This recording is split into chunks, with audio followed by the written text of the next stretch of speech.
I passed. Thank you so much, Pedro Morante, for everything, for your mentorship during all of my clinical hours in my DNP program, for the pass course that allowed me to have the confidence to excel at the PMHNP ANCC boards the very first try. Hello, everybody. I just wanted to say thank you, first of all, to God, and thank you for Dr. Peter Marante for being part of this journey.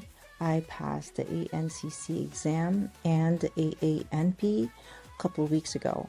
What helped me the most is his Flix course, PMHNP course. I also signed up for the LMR. Each domain on his Flix course are very helpful.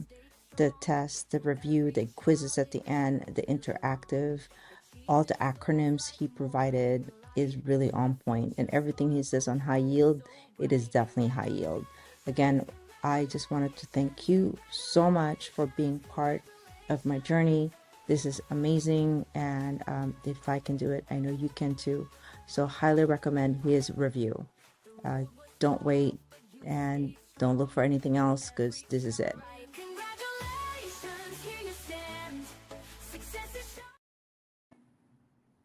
All right. Wow. Yay. Happy June 30 to No each and audio. everyone. Welcome, everyone, and thank you for joining us for PMHNP Lock It In Live. PMHNP, Would You Pass? I am pleased to be here with Letty, an educational session focused on test taking strategies for PMHNP students and future PMHNP providers. During tonight's session, we will share practical strategies designed to help you approach exams with greater confidence, clarity, and structure. We will discuss how to analyze exam questions, identify key terms, apply critical thinking, manage test related anxiety, and avoid common mistakes that can occur when feeling rushed or being overwhelmed or under time pressure. So, our goal is to provide you a supportive and informative learning environment where we can discuss effective approach to exam preparation and continued growth throughout the PMHNP journey. But before we begin, please note that this session is intended for educational and informational purposes only. The information shared during this session is not considered to be medical advice, legal advice, diagnosis, treatment, or a guarantee of test outcomes.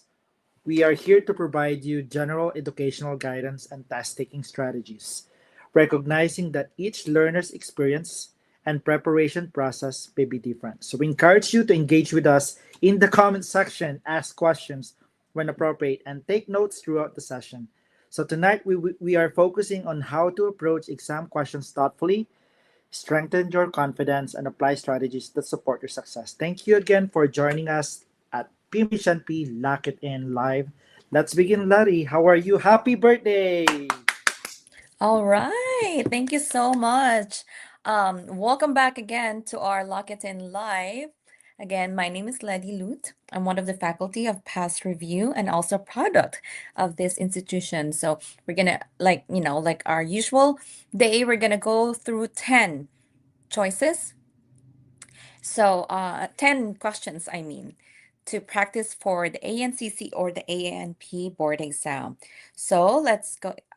If you have questions, we want this to be very interactive. And yes, thank you so much. Thank you so much for all the birthday greetings. So your gift to me will be passing the board exam in first on your first try, okay? I'm putting pressure on you. Just kidding. Great. But yeah, Let's thank you so all much for welcome the attendees, and you are celebrated today, Letty. So coming from yes. Hawaii, Pacific Standard Time, Mountain, Central, and Eastern Standard Time, we would like to thank you guys for the support. We've been doing this for the kite. I think this is A our month. second week. Yeah, No, it's been and a we've month. been okay. 1 month. 1 month. Sorry. Yeah. Okay. Yeah. Okay. So thank you for joining us today and celebrating my birthday with me today, working. Okay. So we want this to be interactive. So just like the usual, go ahead and drop your answers on the comment box. All right, let's go ahead and start with our. Oh, before we proceed, we want to talk about our PMHNP Group Live Masterclass, the domain 1 to 5. It's going to be with Dr. Morante. And then if you also purchase that as a bundle, it also includes the 6-hour last minute prep. And our scheduled last minute prep is going to be with me and Dr. Morante. It's going to be 6 hours, high yield. We only focus on what's important. I think one of the students who was on the video just took the LMR, right, Dr. Morante? I think I recognized Yes. her. Yes. So July 25th, that will be our next session. If you haven't, go ahead and sign up. Yeah, it's very, very helpful, as you can see, as evidenced by all of our pastors. And then we also, if you haven't purchased our study collection, we have the Masterfield Clinical Concepts, the Psychopharmacology, and then the Rise with Pass. Yes, Johnny, I wanted to work on my birthday. Well, it's quite chill today. So I feel like I need to do something productive. I'm a workaholic. So I was like I requested to work on for at least an hour today just to be with you guys. Okay, thank you so much for the greetings again. Yeah. And so if you haven't, go ahead, follow, like, subscribe. Please share this live to all of your friends on your group chats, on your Facebook. Okay, like, subscribe on YouTube, LinkedIn, and other social media platform. I don't know what's going on to our screen, but okay, hold on. We have some technical issue. And then there's a free PMHNP study guide, guys, that you guys can scan the QR code, and we'll give you guys some study materials there. For those who are interested, please scan the QR code. Okay. All right, are you guys ready? Oh, we have a new attendee, Ruth now. Hi, Ruth now. Welcome. Welcome back, Jan, Cruz, Yuri, Dr. Karen. Welcome Yeah. back, Johnny D. Welcome back. Perfect But attendance, huh? All right, let's go ahead and proceed to question number 1.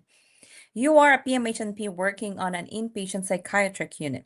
A patient requests to review her chart. The nurse tells her, oh, you were here last time. Okay, well, welcome back, Rithna. Okay, so the nurse tells her, you can only review it if I sit beside you. Later that day, the patient yells during group therapy but does not threaten anyone or attempt to harm herself. Staff place her in seclusion and cancel her family visit so she can learn consequences. Which action most clearly violates the patient's Bill of Rights? Letter A, allowing the patient to review her record only during business hours. B, requiring the patient to submit a written request to review her chart. Letter C, using seclusion as a punishment and restricting visitation without safety-based reason. And letter D, asking the patient to sign a release before discussing her care with family. Go ahead and put your answers on the comment box. all right, This remember is we have a Alice. minute per question or 1 minute and 30 seconds. So when I'm testing, I usually look at the keywords, right? For the question like this, most clearly violates the patient's Bill of Rights. So you're looking for a negative answer, right? But you're looking at the most correct out of the 4 options. And we need to practice the 2-2-1 ruling. Take out 2 distractors, choose between 2 options, then choose the best answer. All right. So the answer is, I think everyone got it right. It's letter C, using seclusion as punishment and restricting visitation without a safety-based reason. Let's talk about letter A. Why is it incorrect? Because facilities may have reasonable procedures for access, but they cannot frustrate legitimate access to records. Patients have rights to their own records, okay? Letter B is also incorrect. Why? Because a written request may be allowed if the patient is informed of the process. And then letter D is also incorrect because although yes, we need to request for release of information, it is appropriate before sharing protected health information. So yeah, so we have to get like a release before you can, a signed release from the patient before discussing the care for anybody, employer, family, or even like other providers. There has to be a signed release or a waiver. Okay.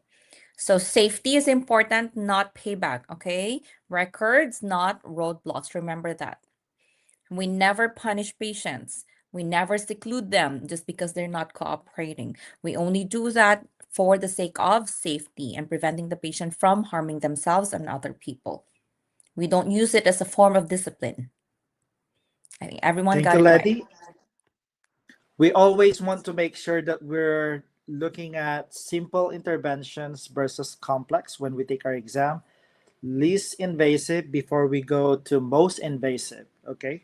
And Yes. also, we're going to look at the mnemonics for your patient bill of rights. Remember, I put it here in the chat box.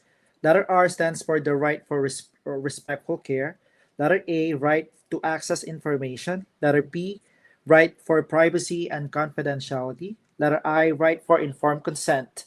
Letter D, the right to decide and also refuse treatment. And letter S stands for the right for safety and appropriate care. So, an examples wherein we are violating the patient's bill of rights is performing a procedure without explaining it or getting consent, discussing a patient's diagnosis in a public hallway, forcing medication on a competent patient who refuses, denying the patient access to their medical information, treating the patient disrespectfully or dismissively, or sharing patient information without authorization. So please watch out for those red flags violation. Okay. Okay. Good. Thank you, Dr. Morante. Now let's proceed to our question number 2. You are caring for a 34-year-old patient with bipolar disorder who says, I don't think I'll ever be normal again. The patient wants to return to school but is afraid of relapse. Which PMHNP response best reflects the recovery model? Letter A, recovery means you will no longer need medication. Letter B, let's focus on your strengths, goals, supports, and what a meaningful life looks like for you. Letter C, you should wait until all symptoms are gone before you're returning to school. Or letter D, the treatment team will decide what goals are realistic for you. Remember, don't Go stay ahead. too long on one question and make sure you time it. That's why we have predictor exams and also practice questions in our success learning program package. Make sure you guys are identifying keywords. And it says here, best reflects the recovery model. So you're looking at an affirmative answer, right? You're looking at the most appropriate response. And remember, for recovery model, it's not linear. It is not linear. Okay, I think everyone, let's break it down. Okay, letter A, is it right? It's wrong because recovery does not mean absence of all treatment medication or medication. Is letter C correct? No, it's wrong because recovery can occur while symptoms are being managed. The goal is functioning, making sure that the patient are able to perform the activities of daily living, meaning and empowerment. Letter D, it's also incorrect because recovery is not provider driven.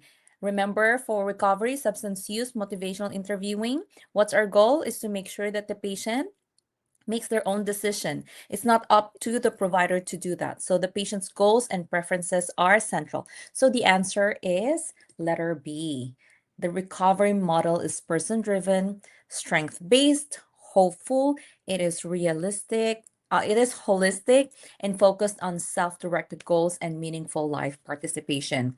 So in fact, SAMHSA defines it as a recovery as a process of improving health and wellness, living a self-directed life and striving towards full potential. Remember, recovery, it is patient-centered, okay? It's not provider-centered. It has to be driven by the patient himself or herself. Dr. Morante? Yeah, so just remember the ANCC, ANP often rewards the answer that is safest, right? And also, we need to make sure we're looking at most patient centered, least restrictive, evidence-based, assessment-driven, and remember the recovery model. There's always hope for them, right? So remember for hope, the mnemonics will be H, hope for recovery and meaningful life. O, ownership of choices and treatment goals. Letter P, person centered care based on the patient's values. And letter E, very big, empowerment through their strengths, autonomy, and support. So remember, appreciative inquiry and assertive inquiry are important for your board exam. You got this, everybody. Okay. Assertive, not aggressive. Remember Yeah. that. That's your healthcare communications. Mhm. Question number 3. A 9-year-old child with autism, very high yield, heavily tested on the boards, with autism spectrum disorder is brought in by his parent for episodes of staring, lip smacking, and brief confusion afterward. The parent says, "Is this just part of autism?" What is the best PMHNP response? Letter A. Yes, repetitive staring is always a behavioral symptom of autism. Letter B. Children with autism cannot develop seizure disorders. Letter C. Seizures can co-occur with autism, so this should be evaluated medically. Letter D. This is most likely a positional defiant disorder. Look at the choices. You can easily find the 2 choices that you're going to eliminate. Letter A and letter D are wrong. And I would look at B and C. Why? They're opposite, right? The other one is negative, the other one is positive. It's talking about autism and seizure, the relationship. So the answer would be yes, everyone got it right. It's letter C. So see, autism and epilepsy can co-occur. Seizure-like episodes should be referred for medical or neurologic evaluating, so often including EEG. So if there's a question, if there's like seizure activities in patients with autism, what will be the best diagnostic tool that they can use will be EEG.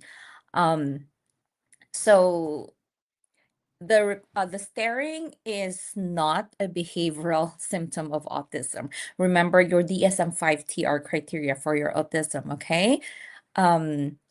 Letter C is the answer because the if you look at the staring part, the staring part could possibly be an absence seizure. Okay? Sometimes it's very, very subtle, but it happens. So remember your AEE, okay? Autism can occur with epilepsy. Seizure-like episodes need medical neurological referral, and then consider EEG. So you have to evaluate that. Good job, everyone. Thank you, Ledi. And remember autism, the mnemonics that I will put into the chat box. Letter A stands for abnormal social emotional reciprocity. Letter U stands for unusual nonverbal communication. Letter T, trouble with relationships. Letter I, insistence or sameness in the routine. Letter S, this is high yield and also very important, stereotype behaviors or sensory issues. So they could have like hand flapping like this, and must start early and impair functioning. So remember, we have to provide them like your applied behavioral analysis, which is very important too that you need to remember for exam. And autism is not diagnosed from speech delay alone. Think about social communication deficits and restricted repetitive behaviors. That's your keyword, okay? Once again, it's in the chat box and I put it there. Usually the keywords that you might see on the board exam will be impaired social skills, no eye contact, habitual or repetitive movements or repetitive activities such as stacking up blocks or putting stuffed toys on a specific, positions. So that would be probably like, a common example of how they're going to word it on the board exam. Next, question number 4.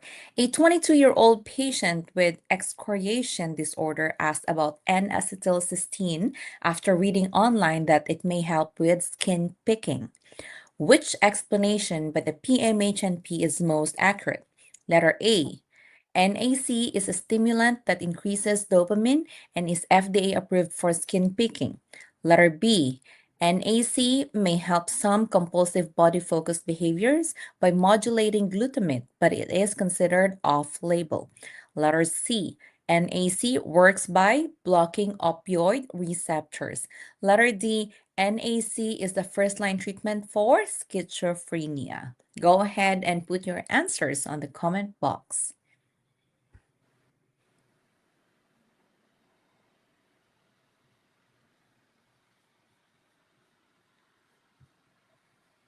Okay, just knowing what N-acetylcysteine is that a stimulant? No, it's not. So A is already eliminated. Okay. Does it block the opioid receptors? If you know your opioid receptors, you know that NAC is not one of them. So C is eliminated. Letter D, is letter D an NAC is an antipsychotic? No, it is not. So the answer will be letter B. So it is a glutamate modulator. Okay, by it helps in certain behaviors such as skin picking. So remember, NAC helps you to not act on picking and pulling. So not just from skin picking, it's also from like hair pulling. Okay. All right. And then, so like I said, it's not an opioid receptor, it's not an antipsychotic, but it is a glutamate modulator that has been studied for body-focused repetitive behaviors, such as what are your disorders? Trichotillomania, and then your excoriation disorders. But usually it's off-label. Okay. If you have, we have a lot of medications that we use in psychiatry that off-label. As providers, it is our responsibility to inform them that this medication is this, but in psychiatry, we're using this as off-label. So you have to inform the patient, okay? You don't want patients to like come to you and say like, oh, I did my research and this medication is supposed to be like this, but that's not my diagnosis. So you have to make sure that you educate them that you're using this medication as off-label to informed consent. That should be part of it, especially when you're starting a new medication.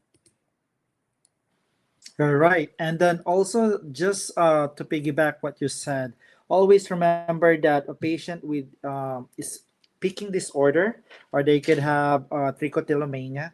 We wanted to associate this with like OCD related disorders. Okay. So it's classified under obsessive compulsive and related disorders. And we need to make sure also that if we have this specific patients, therapy and medications really help out a lot, right? Especially CBT and SSRIs. And then another thing is that you need to make sure that if it's a pediatric patient and they have like a strep infection, and we call that PANDAS, so pediatric acquired neuropsychiatric disorder associated with strep infection, that they have those symptoms of mania or OCD symptoms after having a strep. And that basically in correlation with having an OCD related disorder. Okay, remember that. Okay, question number 5. Ethics. All right. So, a patient with depression brings the PMHNP a $10 coffee gift card and says, "You helped me so much. Please take this." What is the best response? Letter A, accept it immediately because the value is small. Letter B, refuse harshly and tell the patient gifts are inappropriate. Letter C, thank the patient, explain professional boundaries, and follow agency policy regarding gifts. Letter D, accept it only if the patient promises not to tell anyone. Students can easily take this wrong.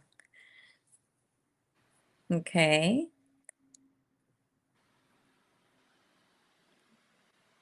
C, everyone thinks it's letter C. Okay. All right. Let's talk about letter A. Accept it immediately because the value is small. Even if you're unsure, if they're like worded close together, look at the word immediately, right? That's a red flag. Okay, so even small gifts may blur boundaries depending on context, agency policy, and the therapeutic relationship. Okay, it depends. So this is $10. It's a small value, but per ethics, you have to look back. What is the intention of giving a $10 gift card to you, right? If you receive a Louis Vuitton, you'll probably on the news next thing you know, or you receive the Bentley because you need to refer a patient to a wound care clinic. Very, very timely. Um, Yes. letter B. Letter B is incorrect too because the response should preserve dignity. Look at the word. There's a word harshly. Yes, it's a word harshly. Okay? You can say things, you can refuse things, but in a very respectful manner. And then letter D is very wrong. Why? Because secrecy suggests boundary crossing is not ethical. Telling your patient, please, I'm going to accept it, but don't tell anybody. Okay. So the answer is letter C. Thank the patient, explain professional boundaries, and follow agency policy regarding gifts. Okay. You don't tell your patient, oh, next time I'm going to accept $20. That's very unethical. So the safest board style answer is to acknowledge the gesture, say thank you. Maintain boundaries and follow your policy. There could be an option too. Yeah. Better answer if check with your HR, with management, regarding policies and protocols that you have at the hospital. Some people, or like at the clinic or anywhere you are practicing. Nursing ethics emphasizes professional boundaries to protect the patient and reduce power imbalance. It may be just $10, it could be just $50 or $20, but please protect your license. You don't want to be one of those nurse practitioners who's going to be a famous name with the FBI, okay? Because you're going to be accused with a with fraud or anti-kickback statute, okay? Remember that. Protect your license. That's very important. Our license is uh, our assets, right? We have to CYA cover your assets or cover your license, right? Always remember that. And then there's a law called Sunshine Law. Remember, this does not prohibit a PMHNP from interacting with pharmaceutical companies, but it requires transparency and public reporting of financial relationships. So what do you mean by that one? Reportable payments or transfers of value from pharmaceutical or medical device companies to covered providers must be disclosed publicly to promote transparency and identify potential conflicts of interest. So remember the mnemonic SUN. S stands for showing financial relationships. So payments from pharmaceutical or device companies are publicly disclosed. Letter U stands for understand the conflict of interest. The goal is transparency, not automatically punishment. And letter N stands for no hiding of gifts or payments. Meals, travels, consulting fees, speaker fees, and research related payments may be reportable. So that's according to the 2021 Open Payments expanded to include the nurse practitioner, the PA, clinical nurse specialist, CRNAs, and certified nurse midwives. And that's your Sunshine Law that requires the drug device, biologic, and medical supply companies to report payments or transfer of values made to certain healthcare providers and teaching hospitals. Okay. Yes, definitely. If later on you're gonna be like Instagram or influencers, if you're going to have like relationships with pharmaceutical companies, it's like you have to say, is it sponsored? Is it an advertisement? But I would be careful and consult with a lawyer before doing that. Now remember Okay. that free meals from your drug reps may create perceived bias. Speaking Mm-hmm. fees, possible conflict of interest, consulting fees Mm-hmm. must be transparent. Travel or lodging, reportable transfer of value. Research payments must be publicly reported, and gifts or honoraria is a conflict of interest concern. So make sure you look at why it matters. Mm-hmm. Okay, question number 6. A 45-year-old patient is brought to the emergency department after ingesting several alprazolam tablets. The chart shows long-term benzodiazepine use and a possible tricyclic antidepressant overdose. The patient is sedated but breathing spontaneously. Which intervention is most appropriate? Letter A, administer flumazenil immediately to reverse sedation. Letter B, avoid flumazenil and provide supportive care with airway and respiratory monitoring. Letter C, give haloperidol to reverse benzo effects. Letter D, give another benzodiazepine to reverse the overdose. Put your answer on the comment box. Just type it in to the chat box. You are in it to win it. You will pass this board exam.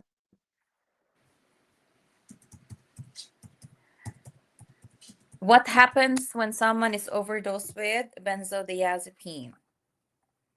So that's high yield. What? It's respiratory depression. So letter D is wrong right away. Are you trying to kill your patient? If you answered letter D, your patient's dead. Are we gonna give haloperidol to reverse benzodiazepine effects? No, you don't, because haloperidol does not reverse benzo toxicity. So the answer is you have two choices, either letter A and letter B. Remember, anything that are reversed. Okay? So the answer is letter A. Administer flumazenil. Oh, hold on.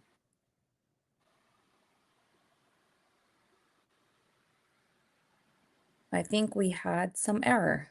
Yeah, that's a typo. I didn't see. I think it's a typo. Mhm. The answer is letter A. The answer is letter A. Sorry, guys. It's letter A. Support letter A because it is your antidote for your benzos. Letter A is the answer. I think it's a typo. I think it's for the other question. Okay. And remember, the antidote for your benzodiazepine overdose is romazicon, right? Mhm. And then, for these cases, you have to provide supportive care with airway and respiratory monitoring. So the answer is letter A, not B. Number 7. Yeah. Letter A. Number 7, sorry. A 29-year-old patient reports drinking only socially, but admits to blackouts and missing work after drinking. You want to screen for risky alcohol use. Which tool is most appropriate to screen for unhealthy alcohol use?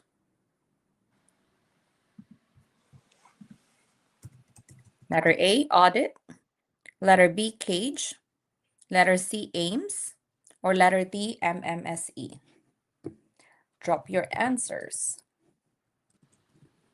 As the song said, blame it to the alcohol, right? Is it audit? The answers are mixed. Is it audit or is it cage? We know that it's not AIMS and we know that it's not MMSE because they are not related.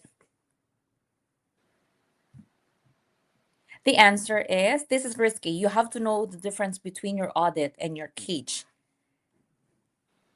The answer is letter A, because the difference between the two, for audit, it is for risky, hazardous use. Let me see, I'm just seeing.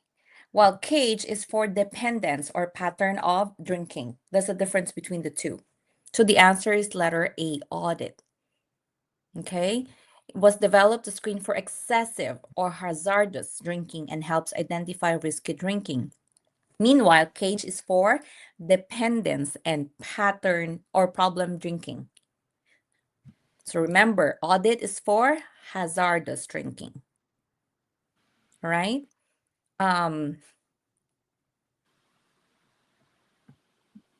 Dr. Marathi, do you want to add something? Yeah, just want to put out there about audit. Remember, your alcohol use detection is tested. AUDIT. Once again, audit stands for alcohol use detection is tested. So letter A stands for amount consumed. Letter U stands for use or frequency. Letter D stands for drinking consequence. Letter I stands for impairment or control problems. And letter E stands for trouble from alcohol. While our cage, you need to make sure you know your cage, right? Letter C stands for cutting down. Have you Cutting ever down. felt you should cut down? Letter A stands for annoyed. Have people annoyed you by criticizing your drinking? Letter G stands for guilty. Have you felt guilty about drinking? And letter E stands for eye opener. Have you had a drink first thing in the morning? And then remember, if they answered two out of the four options, then that's already a positive for alcohol problems. So two out of four being yes on the cage is already problematic. So you need to make sure remember that. Okay. Yes, and also, so remember the keywords. If it is hazardous, a pattern of excessive drinking, the answer will be audit. However, if the keyword says that you are trying to assess for problem in drinking, so you're just assessing for problem drinking, and you're going to use a 4-question brief questionnaire, the answer will be cage. A lot of people gets confused between audit and cage. So remember it, hazardous, audit. Problem drinking, that's going to be your cage. Remember that your audit is best approach for broad screening for unhealthy alcohol use and alcohol use disorder, while your cage is a quick screening for lifetime alcohol problems and they're less sensitive for current risky use. So remember the difference between audit and cage. Cage.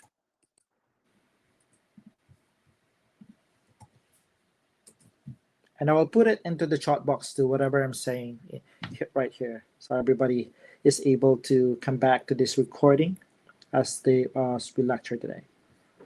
Okay. Question number 41, 8. Number 8. A 41-year-old patient with bipolar depression has been taking olanzapine for 4 months. Olanzapine, okay? Mood has improved, but the patient reports increased appetite and weight gain. What should the PMHNP prioritize at this follow-up? Letter A, order fasting glucose or A1C, lipid panel, weight or BMI, waist circumference, and blood pressure assessment. Letter B, stop olanzapine immediately because improvement means treatment is complete. Letter C, order lithium level. Letter D, start stimulant therapy for weight loss. Type in on the comment box your answer. Olanzapine, is it a first generation or a second generation antipsychotic? Go ahead and type it. Is it a FGA or SGA? Yeah. Olanzapine is also known as Zyprexa. What do you have to also monitor for olanzapine? Olanzapine is high yield. It's heavily tested. Remember, if you look at it, the patient reports increased appetite and weight gain. That is a very common complaint for patients who are taking second generation antipsychotics. Your first generation is notorious for your movements, your EPS. That is your first generation. So olanzapine is your second generation. So let's break it down. Let's look at letter B. Stop olanzapine immediately because improvement means treatment is complete. That sentence sounds absolute. Okay, that is a red flag. Letter C, not related. When do you order your lithium levels? For what? When your patients are taking lithium. And then letter D, start stimulant therapy for weight loss? No, you don't. Because it may worsen anxiety, insomnia, or mood instability. So the answer is letter A. So you have to order your fasting blood glucose, your lipid panel, the weight, the BMI, and the waist circumference. Okay. Dr. Morante added something. Oh, first time joiners, welcome, welcome. Welcome. Okay. Dr. Morante put some mnemonics on the comment box. Yes, I want to add that you need to monitor your fat SED, FATSED. We're looking at fasting glucose. That's letter F. Letter A stands for your hemoglobin A1C. Letter D stands for triglycerides or lipids. S stands for sedation. Okay. Letter E stands for eating or waking. And letter D stands for diabetes risk. And also, we need to monitor the waist to the hip ratio. So you really need to look at that one. Why are we testing for this? We're sorry, we're looking at metabolic syndrome. We're looking at cardiometabolic risk, diabetes risk, hyperlipidemia, movement disorders, safety, and adherence, and also looking at neutropenia, which is very rare but could happen too. Okay. Okay. If a patient who is diagnosed with schizophrenia and you want to start them on antipsychotic, are you going to, the patient has diabetes, are you going to start them on second generation or first generation? Knowing like what each of the side effect of these medications. So you're going to consider first your first generation. Okay, because the patient already has endocrine problem, right? Any questions with that? You good? Okay. And remember the mnemonics that we've been telling you, right?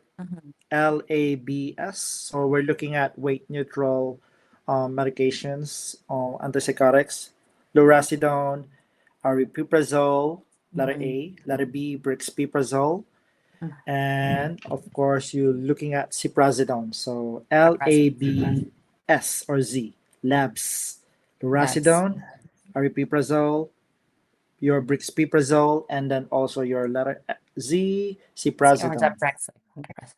Right. So those will be your alternative medications. Okay. Medications. A lot of people like aripiprazole, Abilify. Letter number 9. A 15-year-old male has intellectual disability, ADHD-like symptoms, social anxiety, large ears, a long face, flexible joints, and enlarged testes, noted after puberty.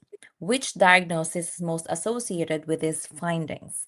Your keywords: 15-year-old, intellectual disability, enlarged testes. Letter A, is it Fragile X syndrome? Is it Rett syndrome? Letter C, is it fetal alcohol spectrum disorder? Or letter D, a Down syndrome? It's also high yield. Know your developmental disabilities.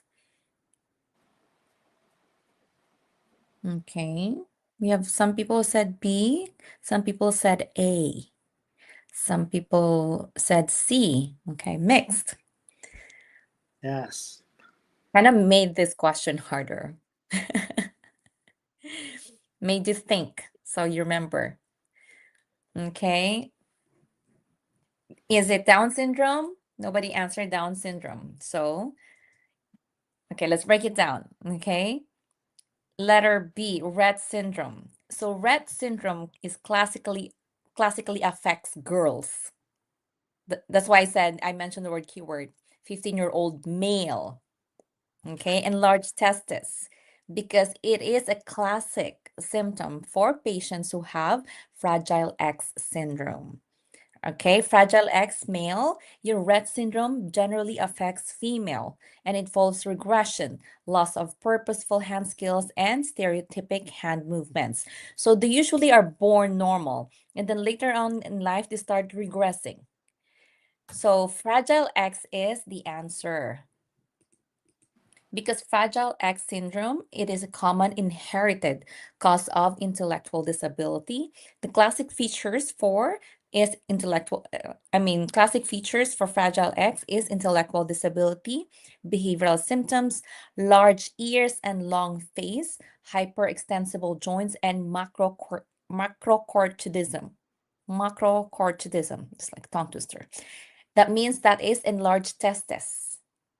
Okay. So the facial features for Down syndrome, I think everyone knows about it. It's trisomy 21. Characteristic facial features are hypotonia, intellectual disability, and then low set ears. And then fetal alcohol syndrome disorder is associated with prenatal alcohol exposure.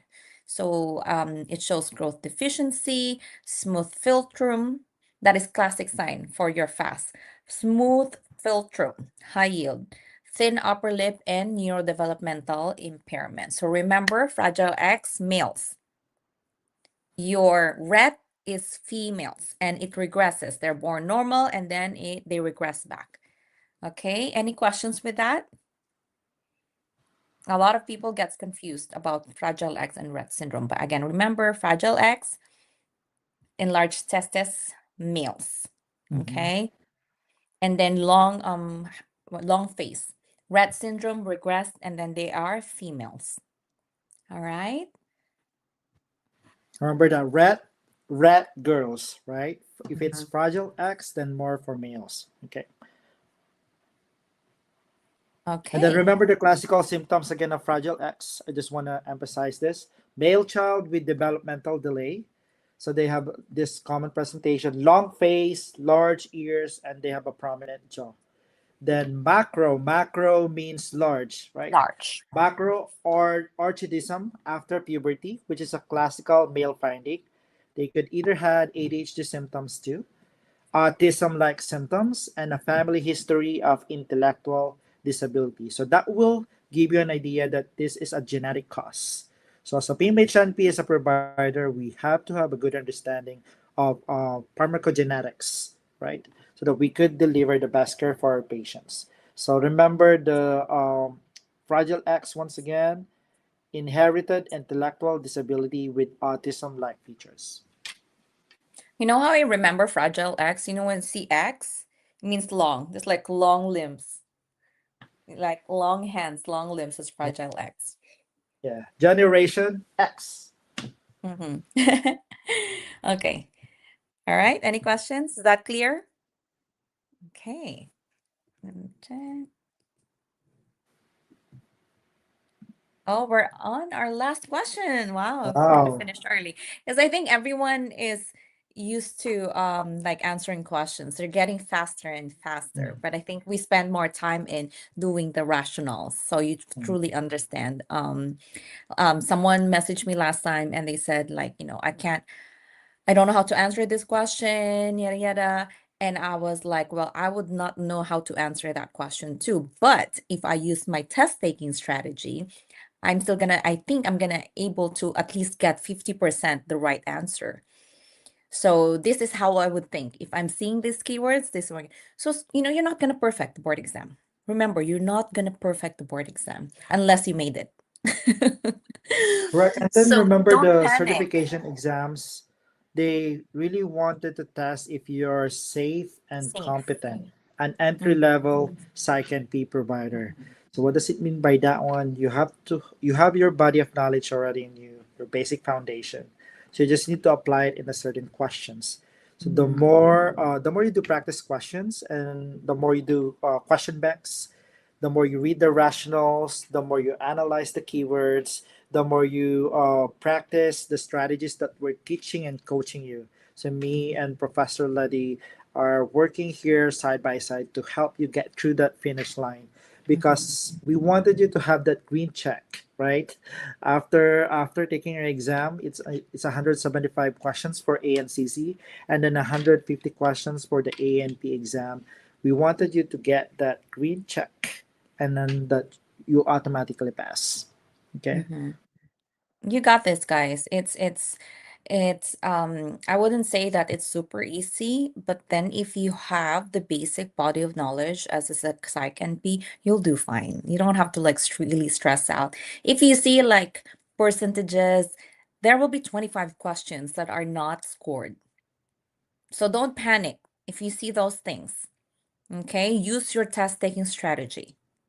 Okay? All Yeah, right. and you can also flag out questions. Like for example, you're not sure about your question number 10 question. You can just click on the flag section there and you can go back to it and then Mm-hmm. proceed to the next question.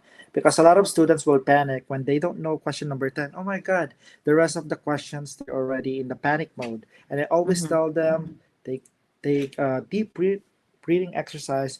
Close your eyes and tell yourself, I will pass, I will pass, I get this. I have Mm-hmm. control over my anxiety.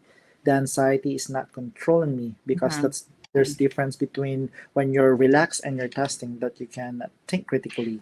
So it's all about safety, critical thinking, your basic foundation, and all about what is in the current guidelines.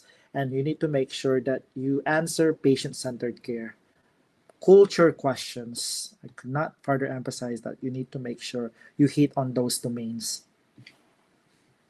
All right, so let's go ahead and talk about the question number 10. A 30-year-old patient with schizophrenia is stable on risperidone. The patient's primary care provider starts fluoxetine for depression. 2 weeks later, the patient develops tremor, stiffness, and restlessness. What is the most likely explanation? Letter A. Fluoxetine decreases risperidone levels by inducing CYP3A4. Letter B. Fluoxetine increases risperidone levels through CYP2D6 inhibition, increasing risk of EPS. Letter C.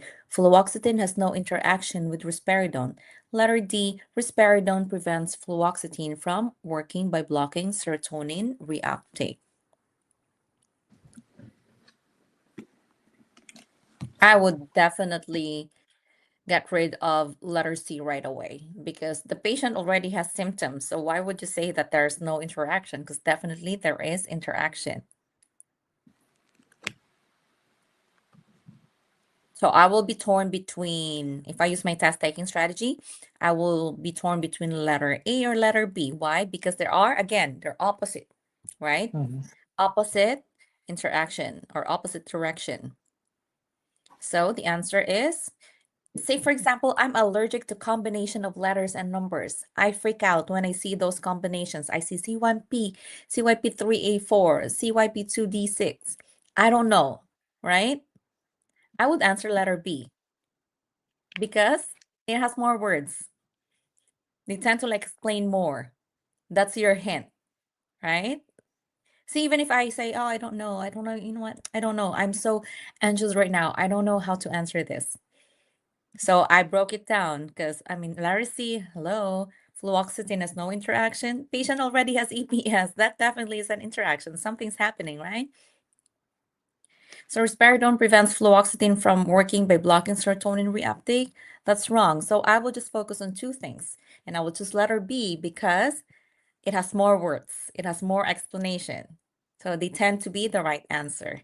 But to explain why letter B is the answer is because fluoxetine and paroxetine inhibit CYP2D6 concentrations, increasing the risk of adverse effects such as EPS.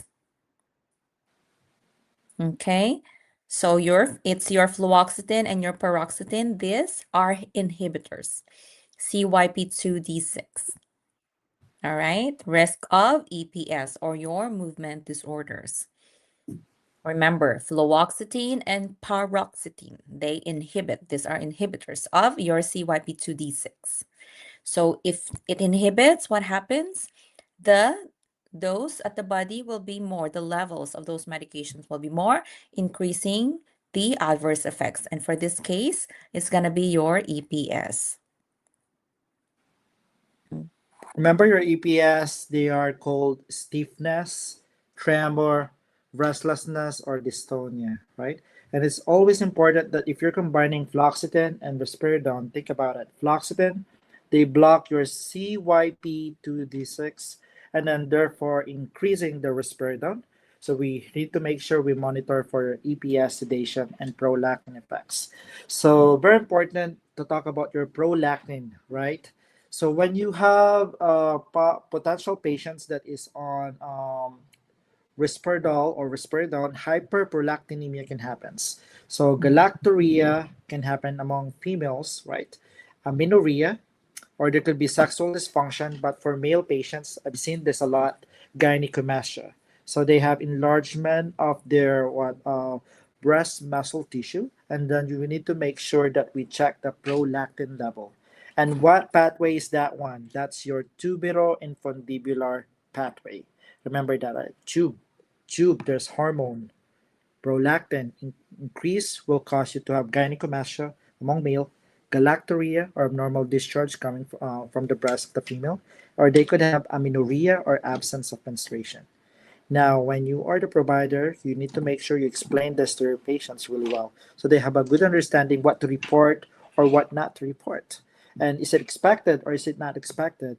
And that's where critical thinking is being tested on you. Mhm. Okay. Dr. Morante, question. So Hmm. for when patients already on risperidone and then you notice that, they're having like, because I've heard like in some providers they would start a supplement medication right away to kind of like met mitigate or control the galactorrhea, or do you switch to other medication? What is your strategy? This is like a practice, a pearl, question. Yeah, so it depends on the patient. So we're looking at basically cross tapering. Like if the medication is causing more drastic effects for your patient, then you want to make sure to wean them off and then introduce some new medication. Okay. So you always want to do cross tapering. Okay. Hmm. So what's your And preferred then start medication? low, then don't just discontinue a Mhm, medication abruptly mhm. unless they're like safety issues or concerns. So would you taper your risperidone and probably try to use aripiprazole? Is that gonna be Yes. what's your That, your that favorite? would be Okay, a good one. So aripiprazole. you're introducing a new medication and then weaning down the other ones too. Okay, thank you. Yes, that's a good question, and hopefully we can create like a PMHNP clinical boot camps Mhm. wherein we can talk about those scenarios. Case Okay, studies, case case scenarios. study. Mm-hmm. All right. And then, okay, so before we wrap up, we have something exciting to share. So if you are looking for more structured and comprehensive ways to prepare for your PMHNP boards, we'd love to have you join our upcoming intensive live review.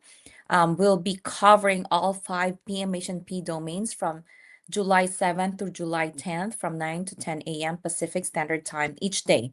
So it's designed to help you strengthen your foundation, connect the concepts, and build confidence before the exam day.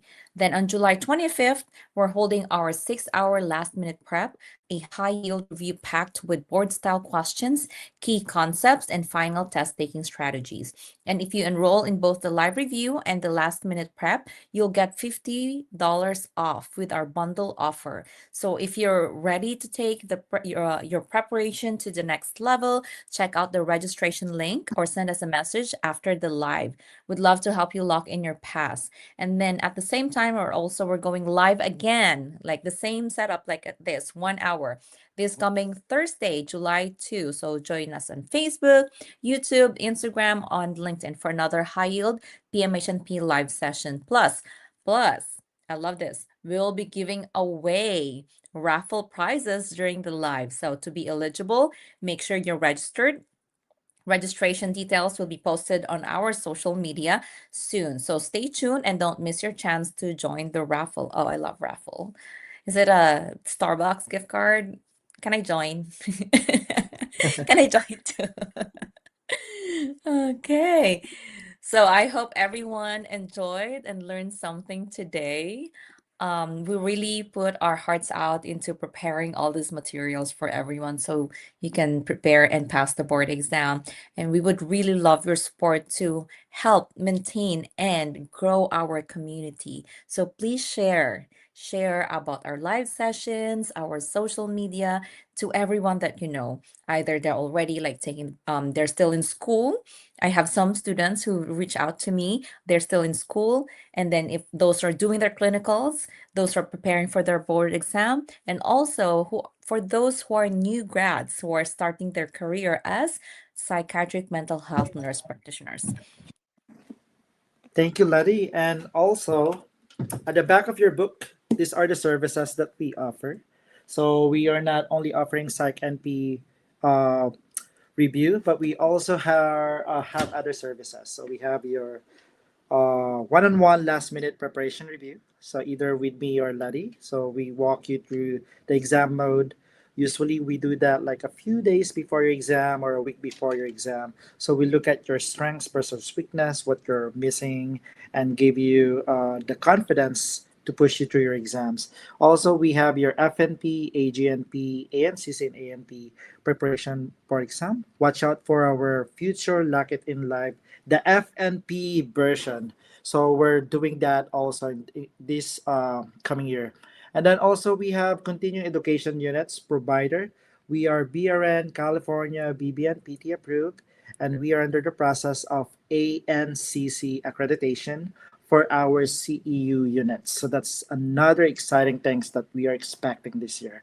So we also have your NCLEX RN, NCLEX LPN review next generation.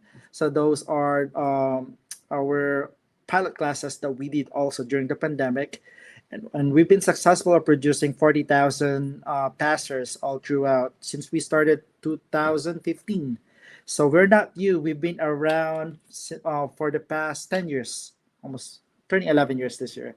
And then we also have IB therapy and blood withdrawal course for LBN certification, live master classes. We have your first aid training, on-demand Flix crash course. So if you could not commit to our live classes, then you're able to do our crash courses available for you for those who are busy.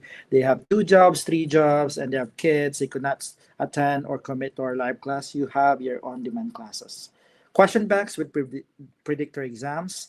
We have BLS, ACLS, Pulse, and you need to renew that every 2 years. We do initial and renewal, credentialed by the American Heart Association and part of the instructor portion right here. So we also offer acute stress life support or advanced stroke life support, sorry, ASLS. That's the new class we're offering also with past review. So we are your one-stop shop like your Costco or your Sam's Club. Everything is here, the whole shebang for your educational courses. Thank you. And we drop the links on our chat comment box for those who would like to sign up for our classes. All right, I think that's it for today. Thank you so much for joining us, and we'll see you again on Thursday. So make sure you Yes, the follow all last our day social of media June. platforms. And we'll see you on July, which is next month, few hours from No, now, no, right? it's oh yeah, it's gonna be a Yeah, few hours July. from now.